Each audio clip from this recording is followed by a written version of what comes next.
नमस्कार दोस्तों, स्वागत है आपका हमारे channel target for IAS and MPPSC with के। जैसा कि सभी को मालूम है, हम लोग डेली बेसिस पर डिस्कस करते हैं मध्य प्रदेश का दैनिक करंट अफेयर्स। और आज है 13 जुलाई 2020 और हम लोग डिस्कस करने वाले हैं आज का करंट अफेयर्स। जो लोग इस वीडियो को पहली बार देख रहे हैं उनसे मैं निवेदन करना चाहूँगा, प्लीज़ चैनल को सब्सक्राइब कर लीजिए और बेल आइकन को दबा दीजिए। और जो लोग डेली इस वीडियो को देखते हैं, प्लीज़ लाइक करिए, वीडियो को शेयर करिए और सब्सक्राइब जरूर करवाइए। चलिए शुरुआत करते हैं हमारे करंट अफेयर्स की। हमारा पहला क्वेश्चन है, मध्य प्रदेश सरकार का रोको टोको कार्यक्रम किससे संबंधित है?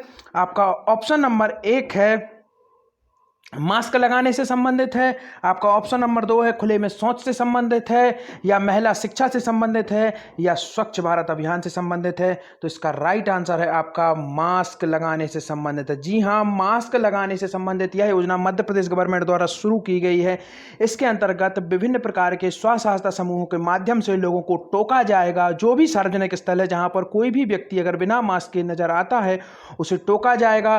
तथा स्व सहायता समूह के माध्यम से, जैसा कि मैंने आपको बताया था, कौन सी योजना थी, आप लोगों को प्लीज़ कमेंट बॉक्स में बताइए। और मैं गारंटी देता हूं आप लोग नहीं बताएंगे, तो चलिए मैं ही बता देता हूं आपको, जीवन शक्ति योजना। जी हां, जीवन शक्ति योजना, जैसा कि यह योजना शुरू की गई थी महिलाओं को मास्क निर्माण के कार्य में लगाने हेतु। जैसे ही लॉकडाउन शुरू हुआ था, मध्य प्रदेश गवर्नमेंट द्वारा यह योजना शुरू की गई थी।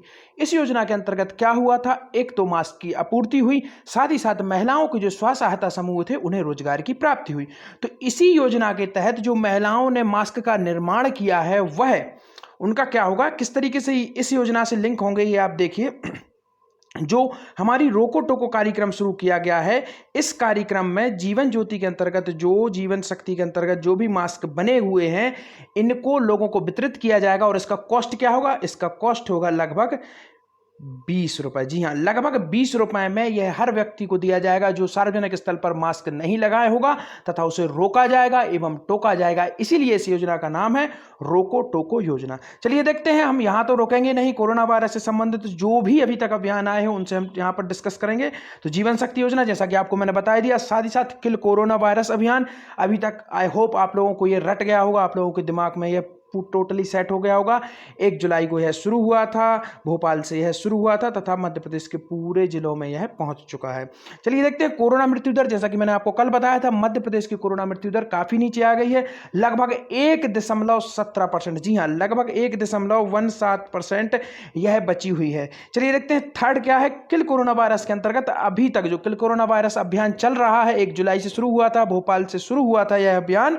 तो इस अभियान के अंतर्गत अभी तक कितने लोगों की जांच हो गई है, लगभग 66% जनसंख्या का सर्वे किया जा चुका है। जैसा कि आप लोगों को मालूम होगा, मैंने आपको बताया था, किल कोरोना वायरस अभियान के अंतर्गत क्या होगा, डोर टू डोर सर्वे किया जाएगा और लोगों का चेकअप किया जाएगा। और इसी चेकअप के अंतर्गत लगभग 66% लोगों का चेकअप हो चुका है। यह अपने आप में काफी बड़ी बात है। चलिए देखते हैं, खेलो इंडिया लघु केंद्र की शुरुआत किस राज्य में की गई है? आपके ऑप्शन है मध्य प्रदेश, राजस्थान, उत्तर प्रदेश और तेलंगाना। तो इसका राइट आंसर सभी को मालूम होना चाहिए, मध्य प्रदेश है। जो खेलो इंडिया लघु केंद्र की शुरुआत हुई है, यह मध्य प्रदेश में हुई है। ऐसा नहीं है कि यह केवल मध्य प्रदेश में हुई है, साथ ही साथ भारत के विभिन्न राज्यों में यह योजना संचालित की जा रही है। और इसके अंतर्गत लगभग इस तरीके के केंद्र 10,000 केंद्र प्रस्तावित है। जी हाँ, लगभग 10,000 केंद्र इस योजना के अंतर्गत प्रस्तावित हैं। चलिए देखते हैं इस योजना को क्या है। इसके अंतर्गत भारत सरकार के युवा कार्यक्रम एवं खेल मंत्रालय द्वारा यह योजना शुरू की गई, जिसका नाम है खेलो इंडिया साथ में है हम, इसका लोगो है ये। और द्वारा इंडिया योजना के अंतर्गत जमीनी स्तर पर खेलों के विकास एवं प्रोत्साहन की महत्वपूर्ण खेलो इंडिया लघु केंद्र योजना प्रारंभ की गई है। इस योजना के अंतर्गत पूरे देश में 1,000 केंद्र स्थापित किए जाएंगे। जमीनी स्तर पर खिलाड़ियों को प्रशिक्षण करने की इस महत्वपूर्ण योजना के अंतर्गत संचालक पूर्व चैंपियन खिलाड़ियों के माध्यम से किया जाएगा। इस योजना का सबसे इंपॉर्टेंट पार्ट यह है कि इसका पूरा जो संचालक किसके माध्यम किया जाएगा, पूर्व खिलाड़ियों के माध्यम से। जो भी पूर्व खिलाड़ी हैं वह इस योजना का संचालन करेंगे।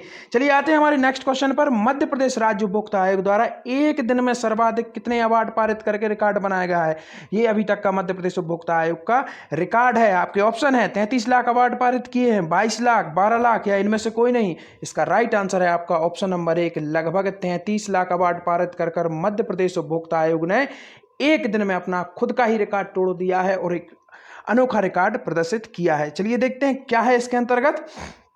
मध्य प्रदेश राज्य उपभोक्ता विभाग परितोषण आयोग में दर्ज प्रकरण सहित अन्य अपीलीय प्रकरणों में पक्षकारों के आपसी समझौते के आधार पर एक दिन में 21 प्रकरणों का निराकरण कर 32,92,680 रुपये क्या किए गए, अवार्ड पारित किए गए, जो कि लगभग 33 लाख के समथिंग बनता है। इसी के साथ देखते हैं मध्य प्रदेश राज्य उपभोक्ता आयोग है क्या। तो यह उपभोक्ताओं के जो उनके अधिकार हैं उनकी रक्षा करने के लिए इसकी स्थापना की गई थी। यह इसके स्तर पर 3 स्तर पर न्यायालय गठित किए जाते हैं, एक जिला स्तर पर, एक राज्य स्तर पर और एक केंद्रीय स्तर पर। चलिए आते हैं हम लोग देखते हैं मध्य प्रदेश में कितने केंद्रीय विश्वविद्यालय हैं। जैसा कि मैंने आपसे कल क्वेश्चन पूछा था, मध्य प्रदेश में कितने केंद्रीय विश्वविद्यालय हैं, और मैं काफ़ी दुखी हृदय के साथ ये बताना चाहूँगा कि किसी भी व्यक्ति ने इसका आंसर नहीं दिया। जी हाँ, किसी भी स्टूडेंट ने हमारे इसका आंसर नहीं दिया। तो मेरी भी ये निश्चित है, मैंने भी कमिटमेंट कर लिया है कि आप लोगों को याद करा के ही मानूंगा। तो चलिए देखते हैं। हरि सिंह गौर विश्वविद्यालय मध्य प्रदेश का प्रथम विश्वविद्यालय के साथ ही साथ यह केंद्रीय विश्वविद्यालय है। और सेकंड है इंदिरा गांधी केंद्रीय विश्वविद्यालय, अनूपपुर में इसकी स्थापना की गई है। यह किस तरीके का विश्वविद्यालय है? यह जनजातीय विश्वविद्यालय है। तो यह 2 ही केंद्रीय विश्वविद्यालय हैं मध्य प्रदेश में वर्तमान में। चलिए एक और इंपॉर्टेंट फैक्ट पर आते हैं। आज का सवाल, जैसा कि हम लोग डेली बेसिस पर आपसे सवाल पूछते हैं, तो हमारा आज का सवाल है मध्य प्रदेश का सबसे बड़ा जनजातीय समूह कौन सा है। काफ़ी इजी क्वेश्चन है। प्लीज़ अगेन मैं आप लोगों से निवेदन करता हूं कि आप लोग इसका आंसर दीजिए।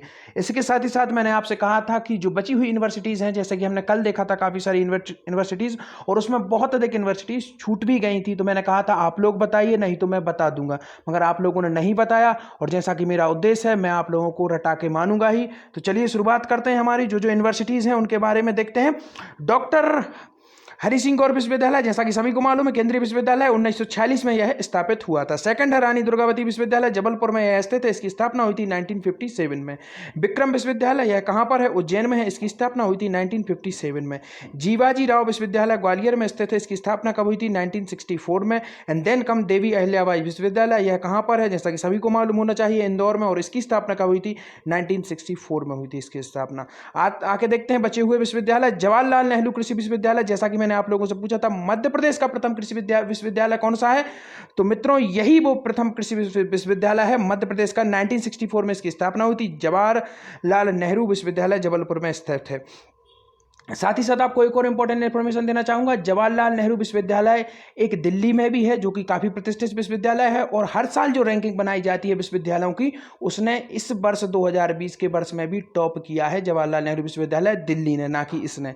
चलिए आते हैं, देखते हैं हमारा अवधेश प्रताप सिंह विश्वविद्यालय रीवा में स्थित है। इसकी स्थापना 1968 में की गई थी। इसके बाद आके देखते हैं बरकतुल्लाह विश्वविद्यालय भोपाल में स्थित है, जिसकी स्थापना 1970 में की गई थी। माखनलाल चतुर्वेदी विश्वविद्यालय, जैसा कि हम लोगों ने डिस्कस किया था, संतोड़ अखाड़े इसके बन चुके हैं कुलपति, जिसकी स्थापना कब हुई थी? 1991 में हुई थी। महात्मा गांधी चित्रकूट ग्रामोदय विश्वविद्यालय, यह चित्रकूट में है, जिसकी स्थापना कब हुई थी? 1991 में हुई थी। चलिए आके देखते हैं हम लोग। राजा भोजमुक्त विश्वविद्यालय भोपाल में है। इसकी स्थापना हुई थी 1991 में। और लिम्का बुक ऑफ में यह अपना नाम दर्ज कर चुका है, गिनीज बुक ऑफ में यह अपना नाम दर्ज हो चुका है। क्यों? मेगा यूनिवर्सिटी के रूप में। जी हाँ जी, ओपन विश्वविद्यालय है और ये मेगा यूनिवर्सिटी है, यानी इसका नाम दर्ज हो चुका है। इसमें सबसे अधिक लोगों का एडमिशन इसमें था, इसलिए इस आधार पर इसे मेगा यूनिवर्सिटी का दर्जा दिया गया। राष्ट्रीय विधि संस्थान विश्वविद्यालय भोपाल में स्थित है। इसकी स्थापना कब हुई थी? 1997 में। इसमें होती है लॉ की पढ़ाई होती है और काफ़ी प्रतिष्ठित यह विश्वविद्यालय है। मध्य प्रदेश ही नहीं बल्कि राष्ट्रीय स्तर पर यह प्रतिष्ठित विश्वविद्यालय है। राजीव गांधी प्रौद्योगिकी विश्वविद्यालय भोपाल में स्थित है। इसकी स्थापना 2000 में हुई थी। यह टेक्नोलॉजी से रिलेटेड है। इंदिरा गांधी राष्ट्रीय आदिवासी विश्वविद्यालय अमरकंटक में स्थित है। इसकी स्थापना हुई थी 2008 में। और राजा मान सिंह तोमर कला विश्वविद्यालय ग्वालियर में स्थित है, जिसकी स्थापना हुई थी 2008 में। चलिए इसी के साथ हमारे लगभग अधिकतम विश्वविद्यालय पूरे हो चुके हैं। कुछ विश्वविद्यालय अगर बचते भी हैं तो आप लोग उनका आंसर दीजिए प्लीज़। मैं आप लोगों से हम्बल रिक्वेस्ट अगेन करूंगा, क्योंकि अगर आप इसमें इन्वॉल्व होंगे तो it will beneficial for you whenever you sitting in your exam hall. You can easily remember these all fact that I discuss with you on the daily basis. So my am only clear for remember all those important fact which can very important of any of exam which is conducted by Madhya Pradesh government. चलिए इसी के साथ साथ जैसे कि हम लोग देख रहे थे, हम लोग डेली बेसिस पर डिस्कस करते हैं मध्य प्रदेश स्टैटिक जीएस के कुछ इंपॉर्टेंट फैक्ट। तो हम लोगों ने डिस्कस शुरू किया था जो मध्य प्रदेश के प्रमुख साहित्यकार हैं। तो साहित्यकारों को प्रमुख रूप से मैंने आपको बताया था कितने भागों में बांटा गया है, 3 भागों में बांटा गया है। एक है प्राचीन कालीन, मध्यकालीन और आधुनिक, जिसमें हम लोग देख रहे हैं प्राचीन कालीन। कालिदास को हम देख चुके हैं, भर्तृहरि को भी हम देख चुके हैं, और आज के हमारे जो हैं बाणभट्ट जी हैं, इनको हम देखेंगे। तो चलिए देखते हैं। बाणभट्ट हैं 7वीं शताब्दी में बाणभट्ट कन्नौज के शासक हर्षवर्धन के राजदरबारी कवि थे। ये काफ़ी इंपॉर्टेंट है, जीएस के हिसाब से भी काफ़ी इंपॉर्टेंट है और मध्य प्रदेश के हिसाब से भी काफ़ी अधिक इंपॉर्टेंट है। तो ये किसके दरबारी थे? हर्षवर्धन के दरबारी कवि थे और संस्कृत के गद्य लेखक थे। काफ़ी इंपॉर्टेंट पॉइंट ये है कि ये गद्य लेखक थे और उन्हीं के द्वारा रचित रचनाएं कौन कौन सी थी? हर्षचरितम, इसमें राजा हर्ष के जीवन चरित्र का वर्णन था। कादंबरी, जो काफ़ी बार एग्जाम में पूछा जा चुका है, यह भी इन्हीं के द्वारा, बाणभट्ट के द्वारा। और चंडी शतक मार्कंडेय पुराण के देवी महात्मा पर आधारित है और पार्वती परिणय नाटक है, यह भी बाणभट्ट द्वारा रचित है। दोस्तों, इसी के साथ हमारा आज का करंट अफेयर्स का सेशन खत्म होता है। अगर आपको अच्छा लगे तो प्लीज़ शेयर करिए, सब्सक्राइब करिए और लाइक करिए। Thank you so much watching this video.